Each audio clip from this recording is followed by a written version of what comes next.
Alright, plus d'exemples. Donc, prochain exemple, l'exemple 2.3.8.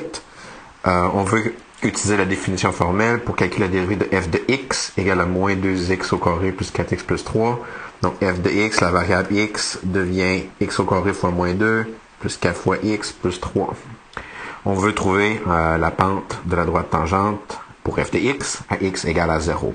Donc, comme j'ai dit tantôt, là, la première chose, c'est d'écrire la définition formelle qui fait intervenir la limite. Donc, je vais mettre un gros rectangle. Donc, c'est vraiment la même chose que tantôt. Hein? On a la définition formelle qu'on écrit. Donc, c'est toujours la première ligne de calcul pour tous les exemples. F' de A est égal à la limite quand H tend vers 0 de F de A plus H moins F de A divisé par H. Donc, première chose, on va évaluer, donc dans la ligne de calcul, c'est d'abord, on évalue F de X à A plus H. Donc, si je vais encercler là, mon premier terme, donc le F de A plus H ici va exploser ici. OK, donc ça, c'est mon F de A plus H. Et mon F de A va, à son tour, avec le moins F de A, donc va exploser ici. Donc, F de A devient, donc c'est plus facile celui-là, donc moins 2A carré plus 4A plus 3. Donc, vraiment, ce que j'ai fait là, pour le deuxième terme, j'ai évalué ma fonction f de x pour x égale à a. Okay, donc, c'est la même chose, mais tandis que l'autre qui est un petit peu plus compliqué, toujours l'autre qui est un peu plus compliqué, j'ai f de a plus h, donc mon x c'est a plus h, ça va devenir moins 2a plus h au carré, plus 4 fois a plus h, donc les x ici sont a plus h. Puis ensuite, la chose qu'il me reste à faire, c'est pas nécessairement la chose facile, mais c'est de développer. Donc, le a plus h au carré, comme tantôt, on sait, là, je l'écris sur le on the side, là, as a reminder. Donc ici, j'ai a plus h au carré. On sait que c'est a au carré plus 2ah plus h au carré. C'est comme tantôt, là. Ça n'a pas changé. Donc, qu'est-ce que j'ai fait à la première ligne, à la ligne suivante, excusez. Donc ici, tiens, je vais faire ça peut-être en mauve. Donc, mon moins 2a plus h au carré. Donc, j'ai fait le a plus h au carré, j'ai développé, puis ensuite, j'ai multiplié par moins 2. Donc, ça m'a donné les trois premiers termes, le moins 2a au carré, moins 4ah, moins 2h au carré. Puis ensuite, le 4ah, j'ai simplement multiplié par 4 le a plus h, donc il m'a donné le 4a plus 4h. Lui, le plus 3 est tout seul. Puis ensuite, qu'est-ce que j'ai fait? J'ai juste distribué en dedans le moins. Puis ça m'a donné plus de a au carré, moins 4a, moins 3.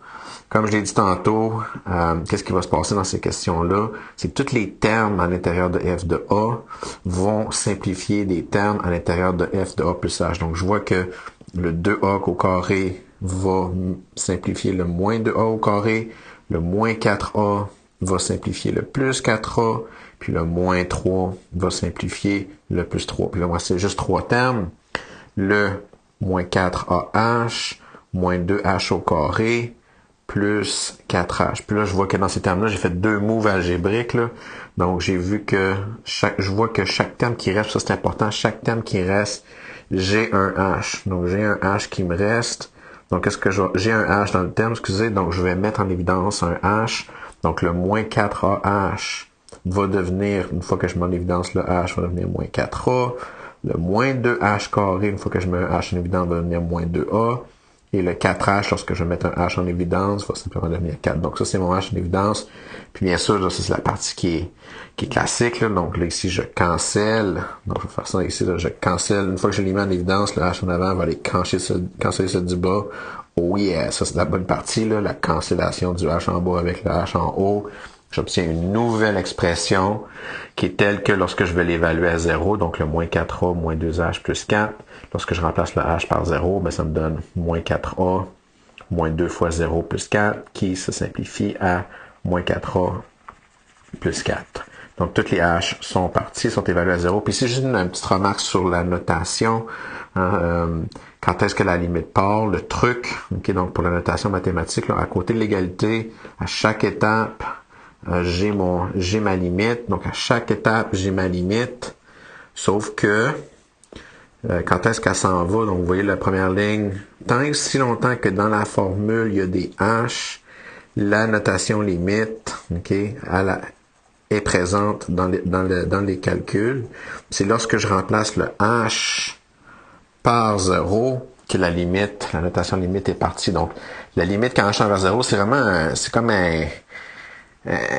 si tu l'as mis sur le waiting list. Je veux t'évaluer à 0, mais tant et aussi longtemps qu'il y a un h en bas. OK, donc tant et aussi longtemps que tu as un h en bas, mais tu veux pas évaluer à 0 parce que ça va diviser par 0, mais une fois que le h est parti puis simplifié, boum, tu remplaces h par 0 et voilà, tu as évalué, la limite est partie.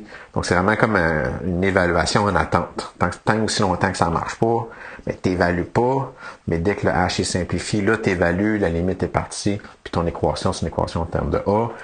Ensuite, c'est fini, là, donc si f' de A, c'est 4A moins 4A, excusez, plus H, mais lorsque je calcule la deuxième étape, donc pour f' de X, donc je fais juste remplacer toutes les X par, toutes les A par X, donc j'ai mon f' de X qui va être moins 4X plus 4. Encore une fois, ça c'est une formule qui est telle que si je cherche la pente de la tangente à n'importe quelle valeur de X, 0 à 1, moins 1, etc., juste en remplaçant X dans cette formule-ci par une valeur numérique, je vais obtenir la pente de la droite tangente à ce point-là. Donc, en particulier, c'est quoi la dérivée à 0? Ben, f' de 0, je vais juste remplacer x par 0. J'ai moins 4 fois 0 plus 4, qui est égal à 4. Donc, la pente de la droite tangente de la fonction f de x, moins 2x au carré plus 4x plus 3 à 0, c'est égal à 4. Yeah! Yeah! Yeah! Alright, le prochain exemple, on va calculer la dérivée. Donc, l'exemple 2.3.9, on va calculer la dérivée de f de x qui est x cube, okay, avec la définition formelle.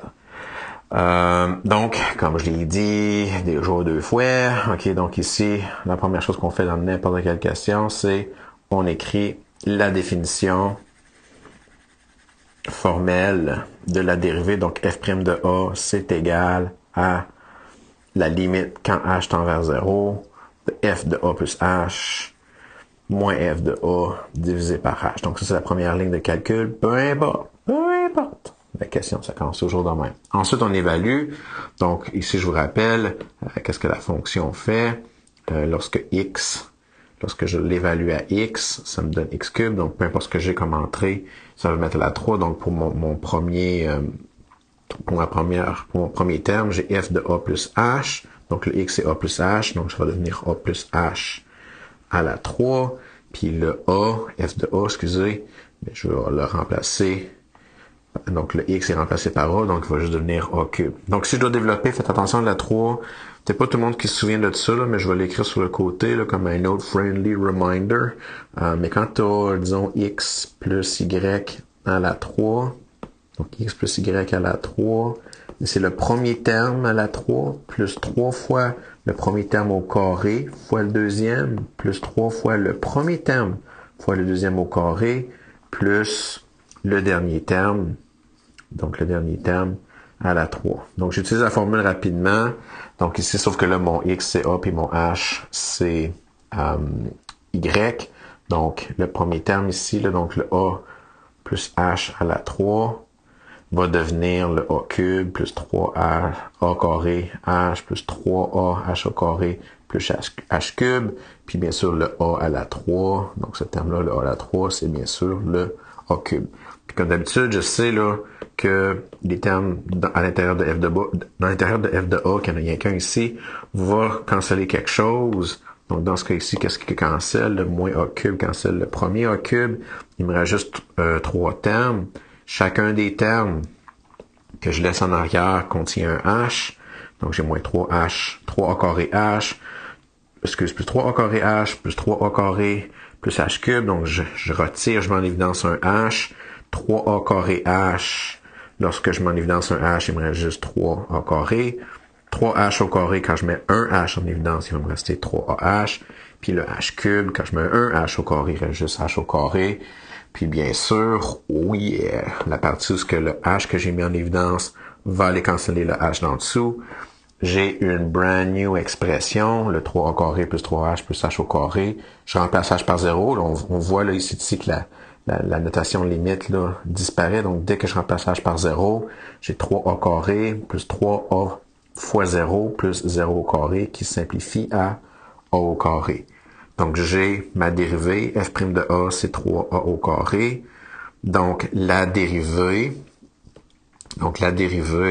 de la fonction f, la fonction dérivée, tu fais juste remplacer le a par x. Donc, j'ai que 3a au carré devient 3x au carré. Donc, ça, c'est ma dérivée. Puis, la dernière étape, si je veux calculer la pente de la droite tangente de la fonction x cube à 2, donc ça, c'est ma dernière étape, j'ai juste besoin de remplacer x par 2. Donc, j'ai 2 au carré qui est 4 fois 12. Et j'ai ma pente de droite tangente de la fonction x cube à x égale à 2. Donc, c'est juste un petit 12. Prochain exemple, il est long, là, je ne vais pas passer du temps à tout le lire, là, donc essayez-le par vous-même, tous les détails sont là anyways. C'est la même idée, tu commences avec ta définition, tu développes, tu évalues ta fonction, tu développes, tu cancelles, tu mets en évidence ton h, tu cancelles le h d'en bas, tu évalues à 0, boum, ok, tu as ta dérivée, puis ensuite tu l'évalues au besoin.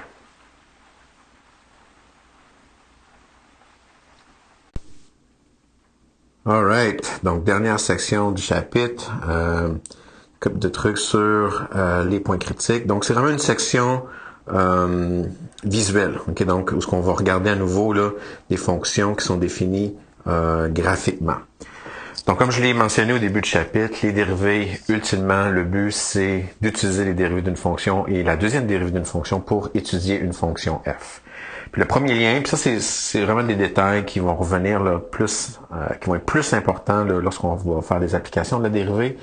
Mais je trouve que c'est un bon temps de déjà se familiariser avec ce que ça veut dire visuellement. Comme ça, lorsqu'on va calculer ces choses-là, on va déjà avoir une petite expérience là, visuelle.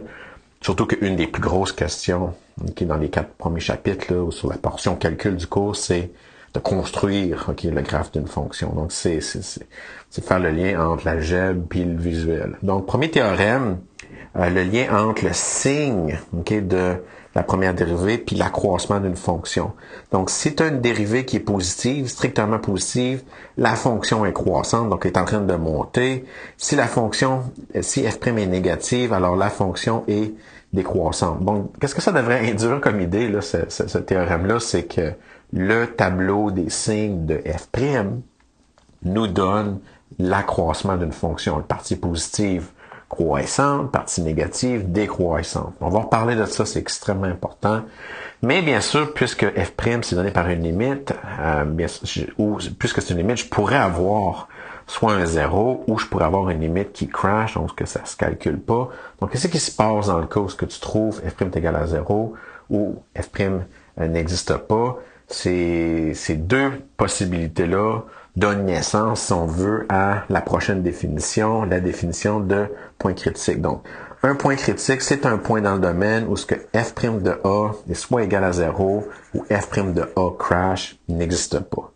Donc, remarque, qu'est-ce que ça veut dire? Comment on voit là, visuellement que f' est égal à 0?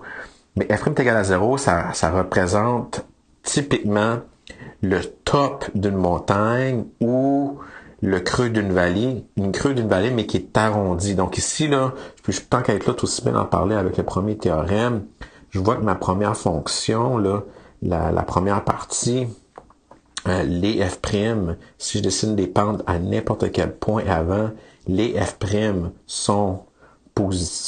les pentes sont tous positives. Donc si je prends n'importe quel point ici, là, avant mon premier point critique que j'ai appelé C, ça va être positif. Donc ici, là, je vois là, que f' est positif, donc ça monte. Si tu prends un point entre C et D, puis tu dessines la pente, ça va descendre, donc ça va être négatif. Donc ici, f' va être négatif. Puis à la fin, si tu prends n'importe quel point après, ça va donner une pente qui monte.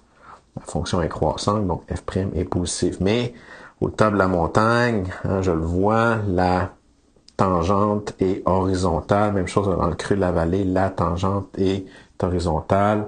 Ça, c'est vraiment qu'est-ce qui se passe visuellement lorsque f'. Donc, du récapage, je vous donne un graphique. C'est où ce qui sont les dérivées positives, où c'est qui sont les dérivées négatives, puis sont où les dérivées qui sont égales à 0. Mais bien sûr, il y en a d'autres types de points critiques qui sont un petit peu plus tannants. Donc, qu'est-ce qui se passe visuellement lorsque f' n'existe pas?